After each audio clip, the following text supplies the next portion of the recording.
그 젖꼭지가 이제 왜 없어졌죠? 누가 절단 났을 수도 있고 신심이 부족해서 그래. 신심이 부족해서 바퀴벌레한테 한번 맞아봤는데 삼국유사에 뭐가 나오냐면 더 높은 곳을 향하여. 자, 안녕하세요.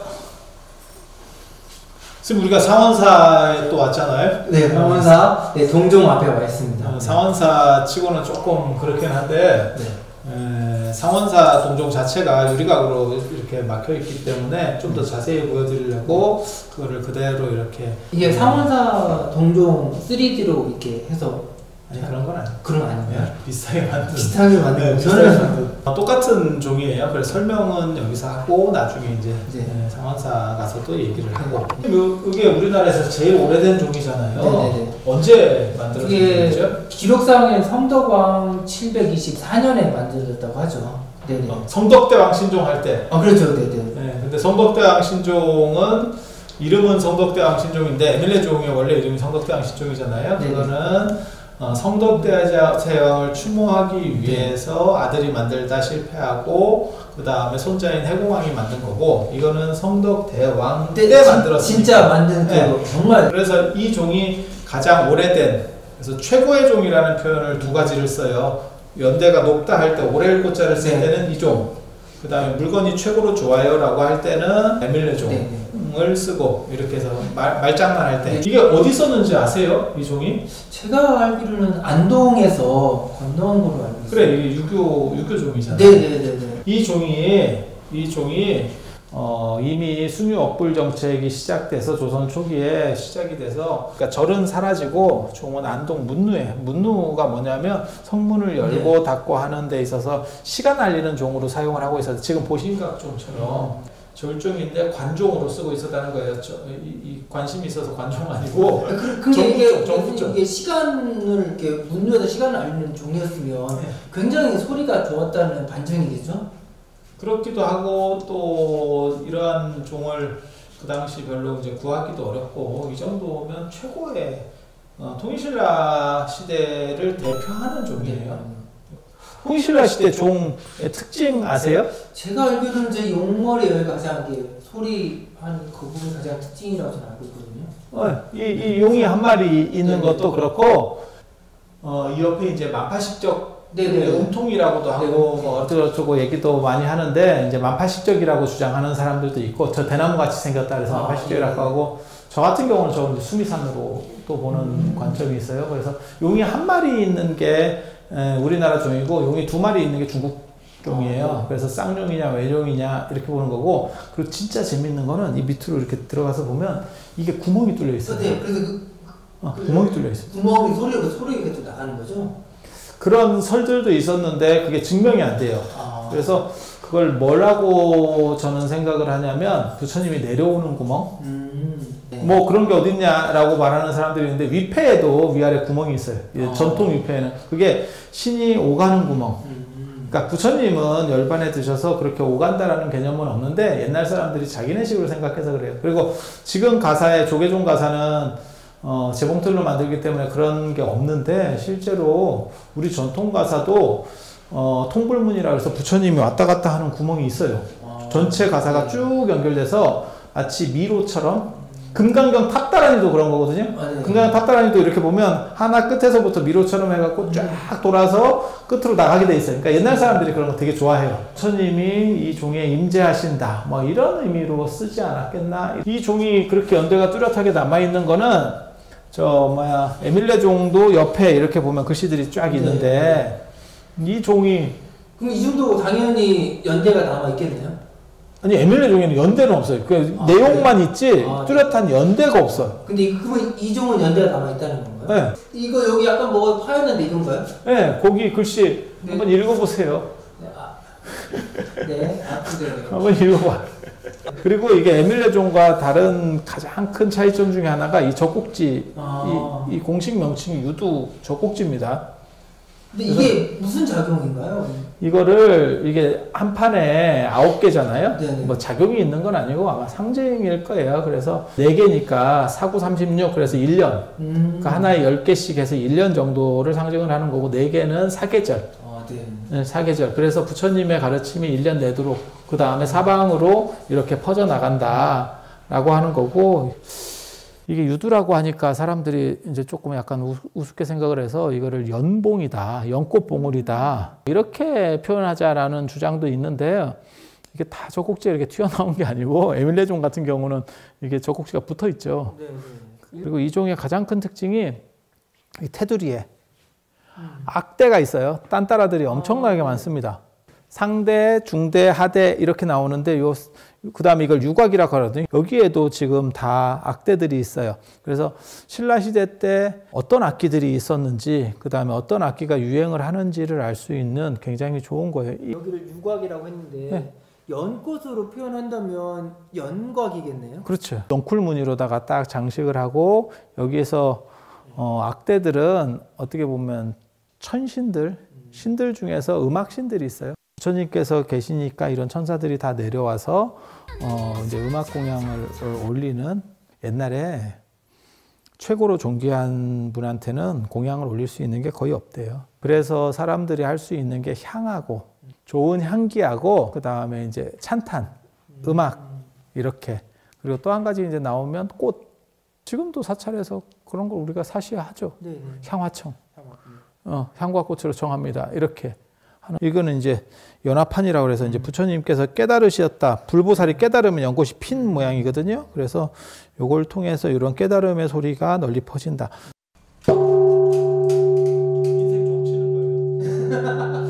중국 사람들은 그래서 종 선물하는 거 별로 안 좋아해요. 우리나라에서 에밀레종 모본이 굉장히 유행한 적이 있거든요. 장사 시작하려고 하는데 이제 끝났다. 그런 의미는 아니고 부처님의 가르침이 널리, 이거 완전히 깨달음의 가르침이 퍼진다는 거고, 그다음에 이 젖꼭지가, 원판은 이 젖꼭지가 한계가 없습니다. 네, 나중에 사원사 가서 진품을 보면 알 수 있겠지만 그런 고사도 있어. 그 젖꼭지가 이제 왜 없어졌죠? 제가 알기로는 이걸 이제 맞아 안동에서 문루에서 이렇게 모셔오려고 하는데 그 문루에 기존에 모셨던 거니까 가져오려는데 이게 움직이지 않았다고 하죠. 이게 전설이니까 저기 못 가는 의미죠. 근계 스님의 코너 속의 코너. 네. 그때 상원사 종에 얽힌 전설. 라고 하는 이 젖꼭지 하나를 떼서 놓으니까 움직였다. 그렇다고 해서 젖꼭지 하나 없다라는. 그래서 전설이 있죠. 상원사 종은 젖꼭지가 하나 없는 장애인이라더라. 네. 근데 스님께서는 그게 없는 게 그렇게 그냥 전설일 뿐이지 사실은 그러지 않을 거라고 보통 말씀을 하셨었잖아요. 이게 너무 무거워서 이게 산길로 오다 보면 이게 예전에 어떻게 움직이냐면 여기다가 거적 같은 걸로 이렇게 가마니 같은 걸로 다 두르고 달구지로 이제 오거든요. 근데 그렇게 해도 산길로, 우리 조선시대 때 워낙 교통이 안 좋아가지고 이거를 안동에서 여기까지 가지고 오는 과정에서 이게 굴렀을 거예요. 굴르면 이런 데가 파손이 제일 되죠. 이렇게 돌출된 면 중에서 이 4개 중에 하나가 파손이 돼요. 그러니까 다른 데도 마찬가지죠. 떨어진다고 가정하면. 그렇게 따지면 하나 떨어진 건 운이 좋았다고 할 수 있겠네요. 누가 절단 났을 수도 있죠. 그게 만약에 운반 중에 했으면 택배사 배송 이제 책임 물어야죠. 그리고 이게 이제 얼마나 잘 돼 있느냐를 볼 때, 이 용하고도 관계는 있어요. 용이 딱 봤을 때, 용이 좀 편하게 들고 있는 것 같아요. 애가 안 힘들어 보여요. 이러면 이 종이 좋은 겁니다. 그리고 애가, 이거 너무 힘들 것 같은데? 이렇게 보이면 종이 안 좋은 거예요. 네, 힘들어 보여요? 진품을 보면 확실히 알 수 있겠는데요? 이게 힘들어 보인다, 안 힘들어 보인다의 차이가 뭐냐면 비례를 맞췄냐의 차이예요, 사실은. 그래서 비율이 어느 정도 맞으면 충분히 안 힘들어 보이는 정도의 상황이 나오는 거고, 비율이 잘 안 맞으면 훨씬 힘들어 보여요. 그리고 지금 이 비천상 같은 경우는 너무 복잡해서 상원 사건은 따로 만들어서 붙인 거예요. 붙인 거예요. 확실히 여기에 종에 있는 비천상은 굉장히 비천상 모양이 명확하거든요. 근데 뒤에 조금 있다가 저희가 볼 비천상 탑본 뜬 걸 보면 많이 흐린 부분이 확실히 다르네요. 너무 많이 떠서 그래요. 이 사람들이 좋아해가지고 탁본 이런 거를 너무 많이 해서 지금 문화재라서 감히 접근도 못하지만 얼마 전까지만 해도 에밀레 종도 엄청 많이 떴었어요. 제가 출가해서 얼마 안 됐을 때도 그게 많이 돌아다녔습니다. 그때 그런 걸 좀 몇 개 갖다 놨으면 참 좋았을 건데 그때만 해도 아무 생각이 없었던 것도 있고 광개토대왕 탁본도 절 준다고 한 걸 내가 아유 나 그거 부피가 너무 커서 안 했어요. 안 해요. 예. 그게 이제 90년대 초반까지만 하더라도 그거를 그 동네 가면 이제 굉장히 그것도 고가였습니다. 지금은 뭐 엄청나죠. 그때 그것만 받았을 때 아이고 이게 선생님 뒤에 한번 저기 탁본 뜬 거 한번 그렇게 하시죠. 자, 비천상이 이제 가장 대표적인 게 에밀레 종과 다른 점은 여기 상원사 종은 쌍비천이에요. 그러니까 이 비천이 뭔 뜻이냐면 하늘에서 내려온 신. 거기서 신은 음악신이에요. 그래서 천사라고 하는 거고 내려오는지 어떻게 아냐면 옷이 전부 다 위로 올라가 있죠. 이게 천이거든요. 천이 알아요? 천이? 그 날개 옷? 근데 일반적으로 제가 봤을 때는 이건 내려온다는 느낌보다는 이게 위로 올라간다는 느낌. 올라가면 지금 이게 전부 그렇죠. 밑으로 꺼져야 돼요. 그런가요? 내려오니까 옷 수술도 그렇고 여기 구름같이 이런 서기도 밑으로 지금 내려온다는 걸 알 수 있잖아요. 올라가면 그거가 불교는 인본주의예요. 그래서 신도 인간 쪽으로 내려와야 되는 거고 기독교 같은 경우는 저 높은 곳을 향하여 우리가 지금 그렇죠. 올라가는 거죠. 올라가는 거죠. 위해서 천국을 향해서 간다. 그래서 완전히 다른 개념이고 이게 굉장히 재밌는 게 이 날개 옷들을 보면 이거는 옷 수술입니다. 이거는 날개 옷이 펄럭이는 모습인데 가만히 보면 이게 다 꽃 모양이에요. 이것도 꽃 같고 이것도 나팔꽃 같이 이렇게 막 꽃이 펴 있는 것처럼 조형이 그렇게 됐죠. 이거는 꽃 수술 같고 이거는 꽃이 핀 것 같고 일부러 그런 의도를 줘가지고 조각을 한 거예요. 음악을 위해서 내려오는 신과 꽃으로 장엄된 공간, 이거를 동시에 표현하는, 이거 굉장히 예술적으로 뛰어난 겁니다. 그리고 다른 종에서는 볼 수 없는, 그리고 여기 이제 가지고 있는 게, 여기 이제 생황, 불면 봉황의 소리가 난다고 하는, 생황. 봉황이 뭔 소리가 나는지는 모르겠고, 봉황도 재밌어요. 순놈이 봉이고 앞놈이 황이고. 처음 그래서 앞놈은 약간 닭같이 생겼고 순놈은 공작같이 약간 꼬리가 이렇게 길고 이렇게 화려하게, 그러니까 우리가 흔히 보는 거는 전부 순놈들만 보는 거예요. 암수를 같이 놨을 때 한쪽이 봉이 되면 한쪽이 황이 된다는 거예요. 그래서 나온 말이 나는 봉 잡았다. 내 것 말짱 황이다. 아무것도 아닌 걸 잡았다. 그리고 나는 화려한 거를 되게 좋은 걸 잡았다. 이런. 그렇게 해서 봉 잡았다라는 표현이 원래 좋은 표현인데 그게 나중에 전화가 돼가지고 요즘은 봉 잡았다 이러면 이제 상태가 약간 봉황은 오동나무에만 앉고 그 다음에 대나무 열매만 먹는다는, 난 그 기록을 보고 그게 장자에 나오는데 대나무가 열매 맺는지 처음 알았어요. 죽을 때 되면 꽃이 피고 열매를 맺어요. 그러면 대나무가 죽어요. 그래서 봉황이 왜 없는지를 알 수 있죠. 대나무 열매가 보기가 굉장히 어렵기 때문에 먹고 살기 힘드니까. 그러니까 봉황이 죽죠. 그래서 우리가 얻을 수 있는 교훈은 뭐냐? 입맛 까다로우면 절단 난다. 이게 봉황의 교훈이에요. 봉황의 교훈. 이거 어디서 많이 보지 않았어요? 하프예요. 하프.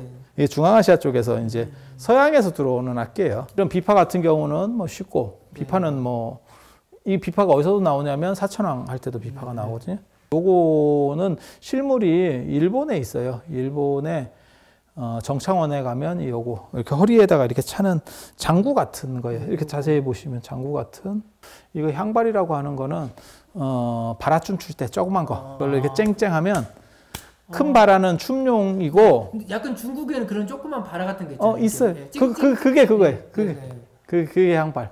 저런 게 이제 검은 건지 가야금인지 저런 식의 저런 게 이제 어려워요. 그리고 저걸 저렇게 앞으로 키는 것도 약간 옆으로 이렇게 사선으로 하는 것도 저게 애매합니다. 그리고 이런 식의 악기가 굉장히 많아요.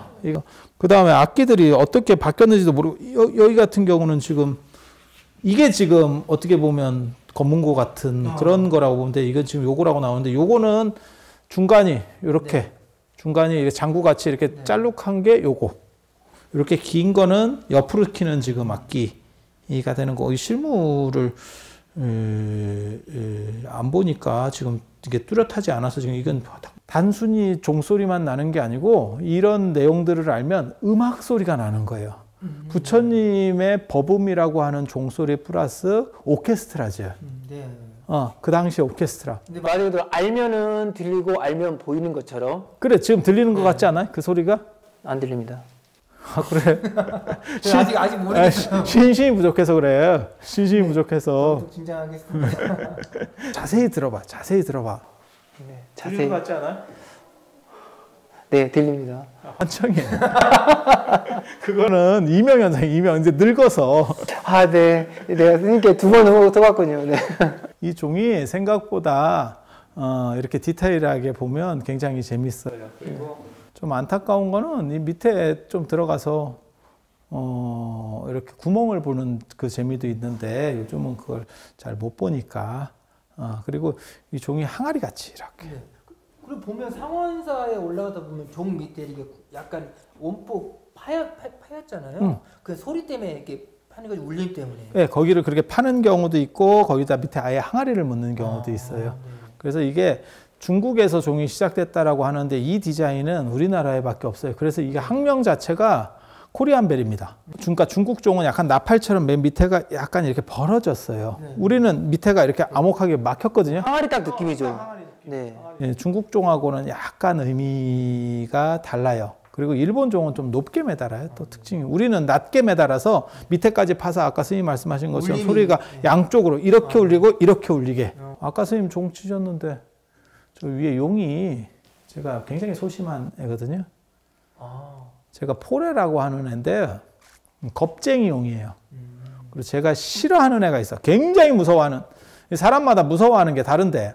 용도 무서워하는 게 있나요? 그 중국 용은 무서워하는 게 없는데 인도 용들의 특징이 인도 용은 아버지가 용이면 자식이 용이기 때문에 이제 조금 찌리한 애들이 있어요. 스님은 뭐를 무서워하세요 혹시? 저는 바퀴벌레가 가장 무섭습니다. 오히려 뱀 이런 거 안 무서운데? 아 저랑 비슷한데? 저는 다리 많은 거. 저는 이게 더러운 거를 무서워합니다. 아 그래요? 그래서 얘가 제일 무서워하는 게 고래예요.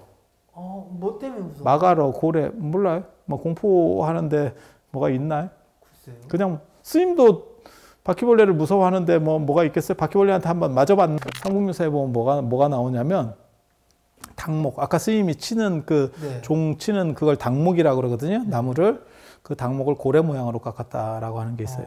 그리고 고래가 오면 얘가 더 크게 우는 거예요. 그러니까 종소리가 이 종이 부처님의 가르침을 뜻하는 법음을 뜻하는 건데 거기에 장엄이라고 하는 이 천사들이 악기를 가지고 와서 장엄을 하고 있고 그 부처님의 가르침은 더 널리 퍼져야 되니까 저 포레를 놔서 포레에다가 플러스 저게 겁이 많고 잘 운대요.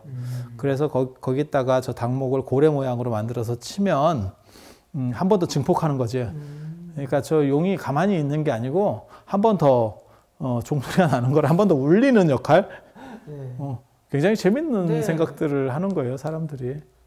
그래서 그런 내용들이 이렇게 중층으로 섞여 있어요.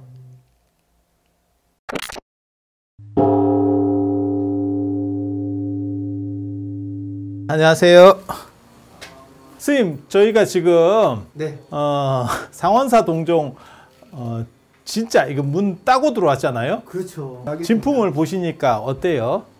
진품의 아우라 같은 게 좀 느껴지나요?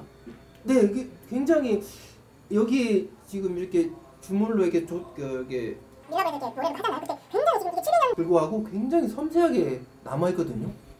예, 밀랍 주조법은 밀랍으로다가 틀을 만들어서 전부 조각을 하고 그 다음에 그 위에다가 거푸집을 씌우고 밀랍을 다 녹여내요. 그리고 나서 그 주물을 뜨는 건데 그게 상당히 정교하게 나옵니다. 네, 정말 정교한 것 같아요. 그래서 지금도 그냥 밀랍 주조하고 일반 주조하고 두 가지가 있어요. 그리고 여기 보면 지금 네. 이 젖꼭지 떨어진 거 저쪽에서는 그게 그때 남아 있었죠. 네. 예, 젖꼭지를 보수해 줬잖아요. 네. 이게 때밀다가 젖꼭지가 떨어지는 경우들이 가끔 저는 사실 이 종을 딱 보고 진품의 아우라를 느꼈어요. 돈이 있잖아. 돈이 있잖아. 이게 가짜에는 이게 안 되잖아요. 이게 동전으로 이렇게 던져가지고 종에 맞추면 소리가 조그맣게 나거든요. 아, 네. 그러면 이제 뭐가 좀 이루어진다 이러한 속설이 있어요. 그럼 이게 던져서 하면 이 종이 상처가 상처가 납니다. 그래서 요즘은 못 던지게 아예 지금 이렇게 전체를 다 차단해 놓은 그런 상태고 우리나라 모든 종이 지금 문제예요. 그래서 동전을 이렇게 종에 맞추는 거를 하지 마시라고 그런 말씀들을 드리고 있습니다. 여기 도토리도 던져놨네. 혹시 뭐 다람쥐가 다람쥐. 정말 다람쥐 온 건가요? 다람쥐가 던지려고 시도를 했었는가 봐요. 그래서 그러니까요. 이번 생엔 다람쥐, 다음 생엔 스님으로 이렇게 네. 헤어스타일이 뭐 우리나라 도토리나 비슷하잖아요. 아 그렇죠. 아무것도 없죠. 그걸 받아줘요. 그래서 지금 여기 위에 천판에 글씨 써 있는 것도 그렇고 그 다음에 용 같은 게 사실 이게 디테일하게 조각하기가 좀 어려워요. 그리고 이 주변에 유곽 그리고 여기 천판이 굉장히 아름답습니다. 네. 여기 현판하고 여기 뒤에하고 좀 다른 것 같아요 보면. 네. 지금 여기 당자를 보면 이게 그러니까는 종을 치는 맞는 부분이잖아요. 근데 지금 굉장히 세밀하게 잘 되어 있고 이 부분에 공을 많이 들인 거를 알 수 있습니다. 이게 연꽃이 피어 있는 지금 위에서 보면 이게 연밥이잖아요. 네.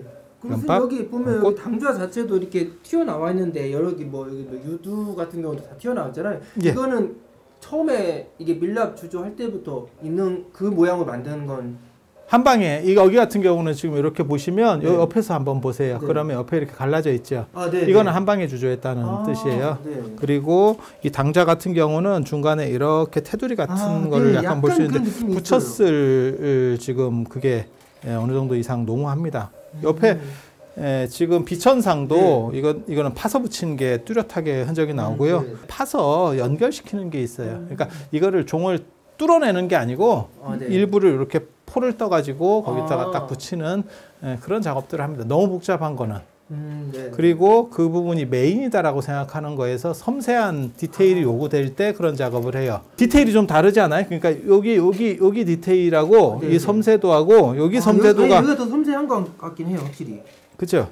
그 여기는 부처님을 또 상징하는 거거든요. 근데 이게 너무 이쁘기 때문에 종을 이쪽을 안 치고 옆에를 치는 경우들도 있어요. 여기 지금은 비천상이 있어서 못 치는데 다른 종은 옆에 비천상이 없으면 옆에를 치는 경우들도 있어요. 그럼 혹시 비천상 없는 이 가운데 당자와 비천상 가운데는 치진 않나요?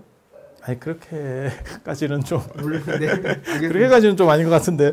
알겠습니다. 너무 거기 자르고 그렇게 해서 아니 안 잘라도 돼. 종 치는 부분을 어디로 알 수 있냐면 이게 많이 맞으면 그 부분이 이렇게 마모가 되고 색이 좀 변합니다.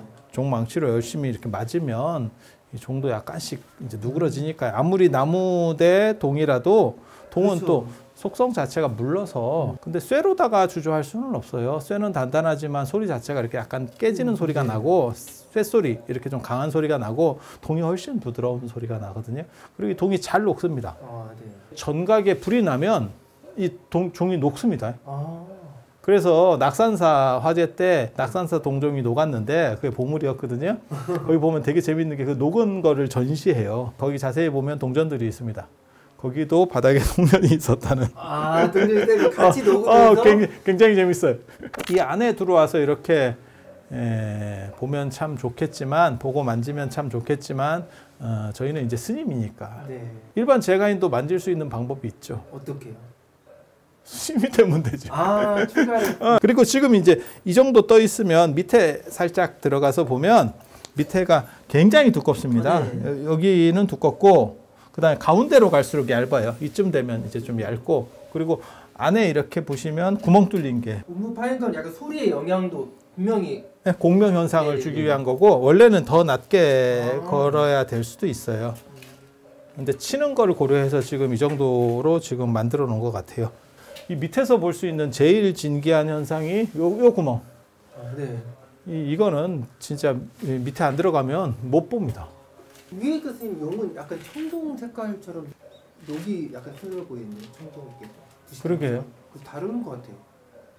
아니 재질 자체는 똑같은데 이제 어느 정도 이제 손에 닿느냐 못 닿느냐 뭐 이런 거랑 관련해서 약간씩 차이가 난다고 보시면 되겠습니다.